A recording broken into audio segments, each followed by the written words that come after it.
Hi friends, welcome back to my channel Lakshmi tailoring ಬ್ಲಾಗ್ಗೆ ನಿಮಗೆಲ್ಲರಿಗೂ ಸ್ವಾಗತ. ಸೊ ಇವತ್ತು ಇದು ಕಸ್ಟಮರ್ ಬ್ಲೌಸ್ ಬಂದಿತ್ತಲ್ಲ ಮೊನ್ನೆ, ಅದರದ ಕಟಿಂಗ್ ವಿಡಿಯೋನ ನಾನು ನಿಮ್ಮ ಜೊತೆ ಶೇರ್ ಮಾಡ್ತಾ ಇದ್ದೀನಿ. 32 ಚೆಸ್ಟದ katori blouse cutting friends. So ಯಾರೆಲ್ಲ ನನ್ನ ಚಾನಲ್ನ ಹೊಸದಾಗಿ ನೋಡ್ತಿರೋರು ಚಾನಲ್ನ ಸಬ್ಸ್ಕ್ರೈಬ್ ಮಾಡಿಬಿಟ್ಟು ನೋಡಿ, ಹಾಗೆ ಬೆಲ್ಲೈಕನ್ನ ಒತ್ತಿ ಅಂತ ಹೇಳ್ತಾ, ಇದು ಲೈನಿಂಗ್ ಬಟ್ಟೆ ಬಂದುಬಿಟ್ಟು ಅವರೇ ತಂದು ಕೊಟ್ಟಿರೋದು. ಸೊ ಅವ್ರ ಮೇಲೆ ಡಿಪೆಂಡ್ ಇರುತ್ತಲ್ವ ನಾವು ಯಾವ ರೀತಿ ಹಾಕ್ಕೊಳ್ಳೋದು, ಯಾವ ರೀತಿ ನಾವು ಲೈನಿಂಗ್ ಬಟ್ಟೆ ಇದರಲ್ಲಿ ಅಟ್ಯಾಚ್ ಮಾಡೋದು ಅನ್ನೋದು. ನನಗೇನಾದರೂ ಕೊಟ್ಟಿದ್ರೆ ನಾನು ರೆಡ್ ಕಲರ್ ಹಾಕ್ತಿದ್ದೆ. ಸೊ ಅವರು ಚಾಯ್ಸ್ ಅಂದಮೇಲೆ ಏನು ಮಾಡೋಕ್ಕಾಗಲ್ಲ, ಹಾಕಬೇಕಾಗತ್ತೆ ಕೆಲವೊಂದು ಸಲ. ಇವಾಗ ಬನ್ನಿ ಫ್ರೆಂಡ್ಸ್, ನಾನು ಕಟಿಂಗ್ ಯಾವ ರೀತಿ ಮಾಡ್ತೀನಿ ಅನ್ನೋದನ್ನು ಹೇಳ್ಕೊಡ್ತೀನಿ. ಇದ್ರದ್ದು ಪೂರ್ಣ ಉದ್ದ ಬಂದುಬಿಟ್ಟು ಫ್ರೆಂಡ್ಸ್ ನೋಡಿ, ಬ್ಲೌಸಿನ ಪೂರ್ಣ ಉದ್ದ ಬಂದುಬಿಟ್ಟು ನಾನು ಅಳತೆಗೆ ಅಂತ ತೊಗೋತಿಲ್ಲ, ಯಾಕಂದರೆ ಅರ್ಜೆಂಟ್ ಬ್ಲೌಸ್ ಇದು. ಸೊ ಹಂಗಾಗಿ ಇದರ ಪೂರ್ಣ ಉದ್ದ ಬಂದುಬಿಟ್ಟು 12 ಇತ್ತಲ್ಲ, ಅದರಲ್ಲಿ 1 ಇಂಚನೇ ಆ್ಯಡ್ ಮಾಡಿಬಿಟ್ಟು 13 ಇಂಚಿಗೆ ನಾನು ಒಂದು ಮಾರ್ಕನ್ನು ಹಾಕ್ತೀನಿ. ಬೆಕ್ಕುಗಳು ತುಂಬ ಅಲ್ಲಾಡಿಸ್ತಿದ್ದಾವೆ ನೋಡಿ ಸಾರಿ. ಇಲ್ಲಿ ನೋಡಿ, ನಾನು 13 ಇಂಚಿಗೆ ಒಂದು ಮಾರ್ಕನ್ನು ಹಾಕ್ತೀನಿ. ಆಮೇಲೆ ಶೋಲ್ಡರ್ ಬಂದುಬಿಟ್ಟು 5 ಇಂಚ್ ತೊಗೋತೀನಿ. ಬಗಲಿನ ಉದ್ದ ಬಂದುಬಿಟ್ಟು 5.2 ಇಂಚ್ ತೊಗೋತೀನಿ ಫ್ರೆಂಡ್ಸ್. ಸೊ ಇದೇ ಗ್ಯಾಪಲ್ಲಿ ಯಾರೆಲ್ಲ ನನ್ನ ಚಾನಲ್ನ ಹೊಸದಾಗಿ ನೋಡ್ತಿರೋರು ಚಾನಲ್ನ ಸಬ್ಸ್ಕ್ರೈಬ್ ಮಾಡಿಬಿಟ್ಟು ನೋಡಿ, ಹಾಗೆ ಬೆಲ್ ಐಕನ್ನ ಒತ್ತಿ ಲೈಕ್ ಶೇರ್ ಕಮೆಂಟ್ ಮಾಡಿ ಅಂತ ಹೇಳ್ತಾ, ಇವಾಗ ಎದೆ ಸುತ್ತಳತೆ ಬಂದುಬಿಟ್ಟು ನಮ್ಮದು 8 ಇಂಚ್ ಇದೆ ಅಲ್ವಾ, 32 ಚೆಸ್ಟದ ಎದೆ ಸುತ್ತಳತೆ ಬಂದುಬಿಟ್ಟು 8 ಇಂಚ್ ಬರುತ್ತೆ ಫ್ರೆಂಡ್ಸ್. ಸೊ ಹಂಗಾಗಿ ನಾನು ಇಲ್ಲಿ ಎದೆ ಸುತ್ತಳತೆ ಯಾವ ರೀತಿ ಹಾಕೋದು ಅನ್ನೋದನ್ನು ಹೇಳ್ತೀನಿ. ಇದರಲ್ಲಿ ಲೂಸಿಂಗ್ ಕೊಡೋ ನೆಸೆಸಿಟಿ ಇಲ್ಲ ಫ್ರೆಂಡ್ಸ್. ಸೊ ಇವಾಗ ನೋಡಿ, ಇಲ್ಲಿ ನಾನು 8 ಇಂಚಿಗೆ ಒಂದು ಮಾರ್ಕನ್ನು ಹಾಕ್ತೀನಿ. ಮುಂದಕ್ಕೆ ಬಂದುಬಿಟ್ಟು ನಾನು 1.5 ಇಂಚಿಗೆ ಒಂದು ಮಾರ್ಕ್ ಹಾಕ್ತೀನಿ, ಶಿಲಾಯಿ ಮಾರ್ಜಿನ್ ಆಗುತ್ತಲ್ಲ ಅದು. ಸೊ ಸೊಂಟದ ಸುತ್ತಳತೆ ಬಂದುಬಿಟ್ಟು ಅವ್ರದ್ದು 7 ಇಂಚಿದೆ ನೋಡಿ, 7 ಇಂಚಿಗೆ ಒಂದು ಮಾರ್ಕ್ ಹಾಕ್ತೀನಿ. ಮುಂದಕ್ಕೆ ನಾನು 1.5 ಇಂಚಿಗೆ ಒಂದು ಮಾರ್ಕ್ ಹಾಕ್ತೀನಿ. ಮುಂದಕ್ಕೆ ನಾನು ಇಲ್ಲಿ 1 ಇಂಚನ್ನು ಆ್ಯಡ್ ಮಾಡ್ತಾಯಿದ್ದೀನಿ, ಯಾಕಂದರೆ ಹಿಂಭಾಗಕ್ಕೆ ಟಕ್ಸ್ ಕೊಡಬೇಕಲ್ಲ, ಹಾಗಾಗಿ. ಸೊ ಇದನ್ನು ನಾನು ಲೈನನ್ನು ಡ್ರಾ ಮಾಡ್ತಾಯಿದ್ದೀನಿ ನೋಡಿ, ಯಾವ ಥರ ಮಾಡ್ತೀನಿ ಅನ್ನೋದನ್ನು ನೀವು ಸ್ವಲ್ಪ ಗಮನವಿಟ್ಟು ನೋಡಿ, ಅರ್ಥ ಆಗುತ್ತೆ. ಸೊ ಈ ಥರ ಬ್ಲೌಸ್ ನೀವು ಕಟಿಂಗ್ ಮಾಡಿದ್ರೆ ನಿಮಗೆ ತುಂಬ ಯೂಸ್ ಆಗುತ್ತೆ. ಒಂದು ಸಲ ಮಾಡಿ ನೋಡಿಬಿಟ್ಟು ನನಗೆ ಕಮೆಂಟ್ ಬಾಕ್ಸಲ್ಲಿ ಕಮೆಂಟ್ ಮಾಡಿ ಫ್ರೆಂಡ್ಸ್, ಆಯ್ತಲ್ಲ ಅದು. ಇವಾಗ ನೋಡಿ, ಇದು 1 ಇಂಚಿಗೆ ನಾನು ಹಿಂಭಾಗದ ಮಾರ್ಕನ್ನು ಹಾಕ್ತಾಯಿದ್ದೀನಿ. ಮುಂಭಾಗದ ಮಾರ್ಕ್ ಹಾಕುವಾಗ ಆರ್ಮೋಲ್ ಮಾರ್ಕು 1/2 ಇಂಚಿಗೆ ಒಳಗಡೆ ತೊಗೊಂಡ್ಬಿಟ್ಟು ಈ ಥರ ಲೈನ್ ಡ್ರಾ ಮಾಡಬೇಕು. ಇದನ್ನು ಏನಕ್ಕೆ ಮಾಡಬೇಕು ಅಂದರೆ ನಮಗೆ ಕಂಕಳಲ್ಲಿ ನೆರಿಗೆ ಬರೋದು ಅವಾಯ್ಡ್ ಮಾಡುತ್ತೆ ಇದು. ಇಲ್ಲಿಂದ ನಾನು 1 ಇಂಚಿಗೆ ಒಂದು ಮಾರ್ಕ್ ಹಾಕ್ತೀನಿ ನೋಡಿ. ಸೊ ಬನ್ನಿ, ಇವಾಗ ನಾನು ಈ ಥರ ಮಾರ್ಕಿಂಗ್ ಮಾಡ್ತಾಯಿದ್ದೀನಿ ನೋಡಿ. ಕಟ್ ಮಾಡುವಾಗ ನಾನು ಸರಿಯಾಗಿ ಮಾಡ್ಕೋತೀನಿ. ಫ್ರೆಂಚ್ ಕರ್ವ್ ಇದ್ದರೆ ಇನ್ನೂ ಈಸಿ ಆಗುತ್ತೆ ಬಿಗಿನರ್ಸ್ ಇದ್ದವ್ರಿಗೆ. ಸೊ ನಾನು ಫ್ರೆಂಚ್ ಕರ್ವ್ ಎಲ್ಲ ಯೂಸ್ ಮಾಡಲ್ಲ, ಹಾಗಾಗಿ ನಾನು ತಗೊಳ್ಳೋಲ್ಲ ಅದನ್ನು. ಇವಾಗ ನೋಡಿ ಫ್ರೆಂಡ್ಸ್, ಇಲ್ಲಿಂದ 3 ಇಂಚಿಗೆ ಒಂದು ಮಾರ್ಕನ್ನು ಹಾಕ್ತಾಯಿದ್ದೀನಿ ಹಿಂಗೆ. ಅಯ್ಯೋ, ಏನು ಕಾಡ್ತೈತೆ ಇದು. ಆ ಕಪ್ಪು ಸುಂದರಿ ನನಗೆ ವೀಡಿಯೋನೂ ಮಾಡೋಕ್ಕೆ ಗೊತ್ತಿಲ್ಲ ಇವಳು. ಬಾಯ್ ಕಡೆ ಸುಮ್ಮನೆ ಇರು ಇಲ್ಲಿ. Sorry friends. ಇವಾಗ ನೋಡಿ, ಮುಂಭಾಗದ ಕೊರಳನ್ನು ತಗೋತಾ ಇದ್ದೀನಿ ನಾನು ಇಲ್ಲಿಗೆ 6.5 ಇಂಚಿಗೆ. ಸೊ 6 ಇಂಚದ ಇತ್ತು ಅಂದ್ರೂ ಪರವಾಗಿಲ್ಲ, ತಗೋಬೋದು. ಆದರೆ ಜಾಸ್ತಿ ನೆಕ್ ವಿತ್ ಕಡಿಮೆ ಇತ್ತಂದರೆ ಕಟೋರಿ ಶೇಪ್ ಚೆನ್ನಾಗಿ ಕೂರಲ್ಲ, ಹಂಗಾಗಿ ಒಂದು 6.5 ಆದರೂ ಇರಬೇಕು, ಆಯಿತಾ. ಈ ರೀತಿ ನೋಡಿ ನಾನು ಲೈನನ್ನು ಡ್ರಾ ಮಾಡಿದ್ದೀನಿ. ಇವಾಗ ನಾನು ಏನಂತಾರೆ, ಯೋಕ್ ಪಟ್ಟಿ, ಕ್ರಾಸ್ ಪಟ್ಟಿ ಅಂತೀವಲ್ಲ, ಅದು ಯೋಕ್ ಪಟ್ಟಿ ಮಾರ್ಕ್ ನೋಡಿ 3.5 ಇಂಚಿಗೆ ಒಂದು ಮಾರ್ಕನ್ನು ಹಾಕ್ತೀನಿ. ಮತ್ತು ಇಲ್ಲಿಗೆ 2.5 ಇಂಚಿಗೆ ಒಂದು ಮಾರ್ಕನ್ನು ಹಾಕ್ತೀನಿ ನೋಡಿ, ಈ ಥರ. ಸೊ ಇದನ್ನು ನಾವು ಯಾವ ರೀತಿ ಶೇಪ್ ಕೊಡಬೇಕಂದ್ರೆ, ಇಲ್ಲಿಂದ ಇಲ್ಲಿ ಅರ್ಧವರೆಗೂ ನಾವು ಸ್ಟ್ರೈಟಾಗಿ ಬರಬೇಕು, ಈ ರೀತಿ ಇಲ್ಲಿಗೆ ಬಂದು ಸ್ಟಾಪ್ ಮಾಡಿ. ಮತ್ತು ಇನ್ನೊಂದು ಸ್ವಲ್ಪ ಮುಂದಕ್ಕೆ ತಗೊಳ್ಳಿ, ಹೀಗೆ ನೋಡಿ, ಈ ರೀತಿ ನಾವು ಶೇಪನ್ನು ಹಾಕಬೇಕು. ಇವಾಗ ಕಟೋರಿ ಮಾರ್ಕನ್ನು ಯಾವ ರೀತಿ ಮಾಡೋದು ಅಂದರೆ, ಇಲ್ಲಿ ನೋಡಿ, 4.5 ಇಂಚಿಗೆ ನಾನು ಕಟೋರಿ ಮಾರ್ಕನ್ನು ಹಾಕ್ತಾಯಿದ್ದೀನಿ. ಯಾಕಂದರೆ ಇದು ತುಂಬ ಚಿಕ್ಕ ಅಂದರೆ ಸಣ್ಣ ಚೆಸ್ಟ್ ಇದು. ಇಲ್ಲಿಂದ ನಾನು 2.5 ಇಂಚಿಗೆ ಮುಂಭಾಗದ ಏನು ಕೊಟ್ಟಿರ್ತೀವಲ್ಲ ಅಲ್ಲಿಂದ ನಾವು 2.5 ಇಂಚ್ ತೊಗೋಬೇಕು. ಇಲ್ಲಿಂದ ಮೇಲೆ ಬಂದುಬಿಟ್ಟು 1 ಇಂಚಿಗೆ ತೊಗೋಬೇಕು. ನೋಡಿ ಈ ರೀತಿ ನೋಡಿ, ಈ ರೀತಿ. ಇವಾಗ ನಮ್ಮದು ಇದು ಆಲ್ಮೋಸ್ಟ್ ಕಂಪ್ಲೀಟ್ ಆಯಿತು ನೋಡಿ, ಕಂಪ್ಲೀಟ್ ಆಯಿತು ಇದು. ಸೊ ಇವಾಗ ಕಟಿಂಗ್ ಮಾಡ್ತೀನಿ ನೋಡಿ.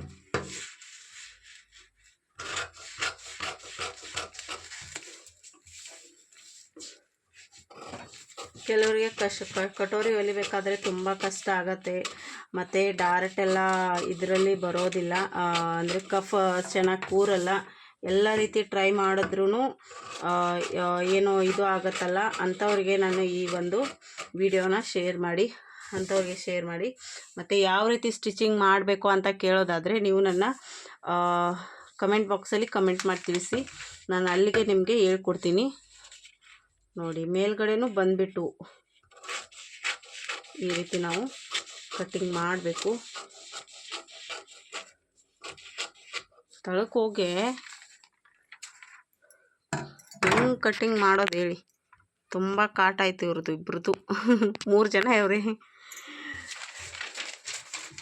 ಸೊ ಇವಾಗ ನಂದು ಇದು ಬ್ಯಾಕ್ ಪಾರ್ಟ್ ಏನಿದೆ ಇದು ಕಂಪ್ಲೀಟ್ ಆಯಿತು. ಅಂದರೆ ಇದು ಹಿಂಗೆ ಇರಬೇಕು.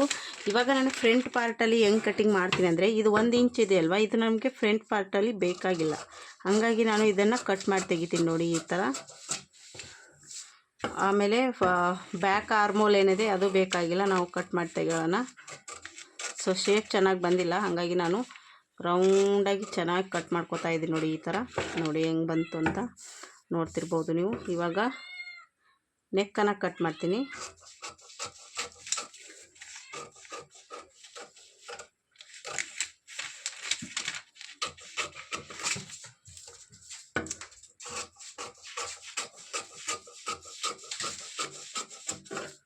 ಈ ರೀತಿ ನೋಡಿ.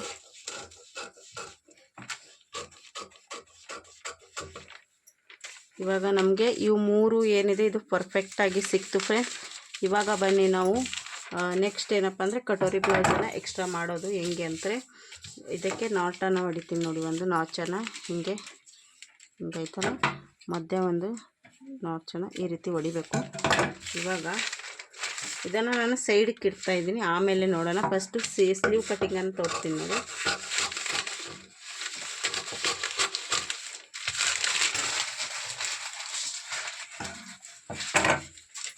ಇವಾಗ ಈ ಥರ ಇಟ್ಕೋತೀನಿ ನಾನು.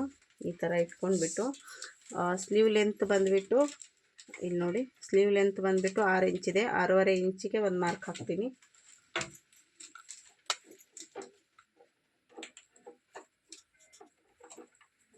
ಮತ್ತು ಇಲ್ಲಿ ಒಂದು ಲೈನನ್ನು ಡ್ರಾ ಮಾಡ್ತಾಯಿದ್ದೀನಿ ನೋಡಿ ಈ ಥರ. ಸೊ ಇವಾಗ ಡೌನಿಂಗ್ ಬಂದುಬಿಟ್ಟು ನಾನು 3 ಇಂಚಿಗೆ ತೊಗೋತಾ ಇದ್ದೀನಿ ನೋಡಿ. ಹಿಂಗೆ 3 ಇಂಚಿಗೆ ಡೌನಿಂಗ್ ತೊಗೋತಾ ಇದ್ದೀನಿ. ಇವಾಗ ಬನ್ನಿ ನಾವು ಯಾವ ರೀತಿ ಕಟ್ಟಿಂಗ್ ಮಾಡೋದು ಅಂದರೆ, ಆರ್ಮೋಲ್ ಏನಿದೆ ನಾನು ಹಿಂಗೆ ಅಂದರೆ ಫಾಸ್ಟಾಗಿದ್ದಾಗ ಯಾವ ರೀತಿ ಕಟ್ಟಿಂಗ್ ಮಾಡಬೇಕು, ಅರ್ಜೆಂಟಲ್ಲಿ ಬ್ಲೌಸ್ ಯಾವ ರೀತಿ ಕಟ್ಟಿಂಗ್ ಮಾಡೋಬೇಕು ಅನ್ನೋದನ್ನು ಈ ವಿಡಿಯೋದಲ್ಲಿ ನಾನು ಹೇಳ್ಕೊಡ್ತಾ ಇದ್ದೀನಿ ನೋಡಿ. ಈ ಥರ ಮಾಡಿ 7.5ಗೆ ಒಂದು ಮಾರ್ಕ್ ಹಾಕಿ ಮುಂದ್ಗಡೆ 1.5 ಇಂಚ್ ಈ ರೀತಿ ಆಯ್ತಲ್ಲ. ಇವಾಗ ನಮಗೆ ಮೇನ್ ಇಂಪಾರ್ಟೆಂಟ್ ಇರೋದು ಶೇಪ್ ಕೊಡೋದು. ಅಂದರೆ ಸ್ಲೀವ್ ಬರಲಿಲ್ಲ ಅಂದರೆ ಅದು ಸ್ಲೀವ್ ಅನಿಸಲ್ಲ. ಹಾಗಾಗಿ ನಾವು ಏನು ಮಾಡಬೇಕು ನೋಡಿ, ಈ ರೀತಿ ಆಯಿತಾ. ಹಿಂಗೆ ಜಸ್ಟ್ ಕೈಯನ್ನು ಹಿಂಗೆ ನಾವು ಇದು ಮಾಡಬೇಕು ನೋಡಿ. ಇದು ಮುಂಭಾಗದ ಪಾರ್ಟ್ ನೋಡಿ. ಇವಾಗ ಸ್ಲೀವ್ ಕಟ್ಟಿಂಗ್ ಆಯಿತು. ಅರ್ಜೆಂಟ್ ಬ್ಲೌಸ್ ಏನಿರುತ್ತೆ ಅದು ಈ ರೀತಿ ಕಟ್ಟಿಂಗ್ ಮಾಡಿ ನೋಡಿ ನೀವು.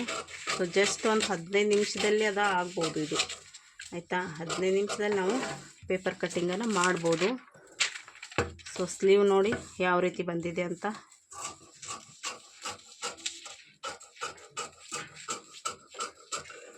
ಏನಾದರೂ ಟೈಮ್ ಇದ್ದರೆ ಅಂದರೆ ನಿಮಗೆ ಇನ್ನೂ ಟೈಮ್ ಐತೆ ಅಂದಂಗಿದ್ರೆ ನೀವು ಏನು ಮಾಡಬೇಕು, ನೈಟಲ್ಲೇ ನೀವು ಇದು ಮಾಡಬೇಕಾಗತ್ತೆ ನೋಡಿ, ಕಟ್ ಮಾಡಬೇಕು ಪೇಪರ್ ಕಟ್ಟಿಂಗು ಮತ್ತು ಬ್ಲೌಸ್ ಕಟ್ಟಿಂಗು.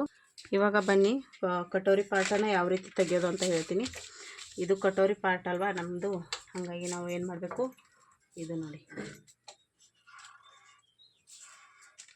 ಈ ರೀತಿ ನಾವು ಫಸ್ಟಿಗೆ ಈ ರೀತಿ ಇದು ಮಾಡ್ಕೋಬೇಕು, ಡ್ರಾ ಮಾಡ್ಕೋಬೇಕು.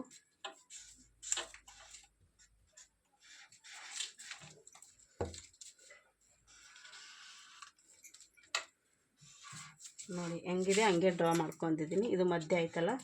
ಇವಾಗ ಈ ಕಡೆ 1.2, ಈ ಕಡೆ 1.2 ಹಿಂಗೆ ಮಾರ್ಕ್ ಮಾಡ್ಕೋಬೇಕು ಆಯಿತಾ. ಮತ್ತು ಇದನ್ನು ತಂದುಬಿಟ್ಟು ಇದಕ್ಕೆ, ಅಂದರೆ ಇದು ಕಾಜು ಪಟ್ಟಿ ಅಲ್ವಾ, ಹಾಗಾಗಿ ಇದನ್ನು ತಂದುಬಿಟ್ಟು ಇದಕ್ಕೆ ಈ ರೀತಿ ಅಟ್ಯಾಚ್ ಮಾಡ್ಕೊಳ್ಳಿ. ಇಲ್ಲಿಂದ ಏನೈತೆ ಇಲ್ಲಿಗೆ ಮೇಲೆ ಒಂದು ಸ್ವಲ್ಪ ತೊಗೊಂಡ್ಬಿಟ್ಟು ಈ ರೀತಿ ಕೈಯನ್ನು ಜರುಗಿಸ್ತಾ ಈ ರೀತಿ ನೀವು ಶೇಪನ್ನು ಕೊಡ್ಬೋದು. ಸಾರಿ, ಮಾರ್ಕರ್ ಯಾಕೋ ಖಾಲಿ ಆಯಿತು ಅನಿಸುತ್ತೆ, ಅಡ್ಜಸ್ಟ್ ಮಾಡ್ಕೊಳ್ಳಿ. ಇದೊಂದೇ ಇರೋದು, ಮತ್ತೆ ತರಿಸ್ತೀನಿ ನಾನು. ಇವಾಗ ನೋಡಿ 7.2 ಆಯ್ತಲ್ಲ. ಸೊ ಇದರ ಮಧ್ಯ ನಾವು ತೆಗಿಬೇಕು ನೋಡಿ. ಸಾರಿ, ಇಲ್ಲಿ ನೋಡಿ, ಕರೆಕ್ಟಾಗಿ ಇಟ್ಕೊಳ್ಳಿ. ಇಲ್ಲಿ ನೋಡಿ, ಈ ಥರ ಮಧ್ಯಾಹ್ನ ನಾನು ತೆಗಿತಾಯಿದ್ದೀನಿ. ಸೇಮ್ ನಾಟ್, ಅಂದರೆ ನಾಚಲ್ಲಿ ಹೊಡೆದಿದ್ದೀವಲ್ಲ ಅಲ್ಲಿಗೆ ಬರ್ತೈತೆ ನೋಡಿ. ಇದು ಕೆಳಗಡೆ ಅಲ್ಲಿಂದ ಇಲ್ಲಿಗೆ 1.5 ಇಂಚಿಗೆ ಒಂದು ಮಾರ್ಕ್ ಹಾಕೋದು ಈ ರೀತಿ.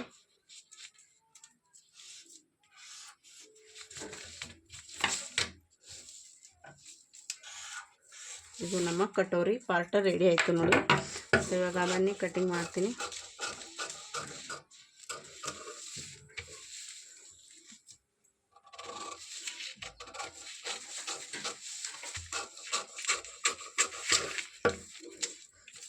ಪೇಪರ್ ಕಟ್ಟಿಂಗೇ ಬೆಸ್ಟ್ ಅನಿಸುತ್ತೆ. ಯಾಕಂದರೆ ಬಟ್ಟೆ ಮೇಲೆ ಏನಾದರೂ ಹಾಕಿದ್ರೆ ನಾವು, ಅದು ಏನಾಗುತ್ತೆ, ಬಟ್ಟೆ ನಮ್ಮದು ಇದು ಹಾಳಾಗೋ ಚಾನ್ಸಸ್ ಇರುತ್ತೆ. ಅದು ಏನಕ್ಕೂ ಯೂಸ್ ಆಗೋಲ್ಲ. ಪೇಪರ್ ಕಟ್ಟಿಂಗ್ ಹೆಂಗೆ ಅಂದರೆ ಎಷ್ಟಿದೆಯೋ ಅಷ್ಟೇ ಕಟ್ಟಿಂಗ್ ಇರುತ್ತಲ್ಲ, ಹಂಗೆ ನಮಗೆ ಬಟ್ಟೆ ಮೇಲೆ ಕೂಡ ಮಿಕ್ಕತ್ತೆ. ಅದು ಕಟ್ ಮಾಡುವಾಗ ನಮಗೆ ತುಂಬ ಯೂಸ್ ಆಗುತ್ತೆ. ಇವಾಗ ಬಟ್ಟೆ ಮೇಲೆ ಯಾವ ರೀತಿ ನಾನು ಕಟ್ಟಿಂಗ್ ಮಾಡ್ತೀನಿ ಅನ್ನೋದನ್ನು ನೋಡ್ಕೊಂಡು ಬನ್ನಿ.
Thank you for watching friends. Thank you so much. Bye bye. ಸಿಗ್ತೀನಿ ಮುಂದಿನ ವಿಡಿಯೋದಲ್ಲಿ.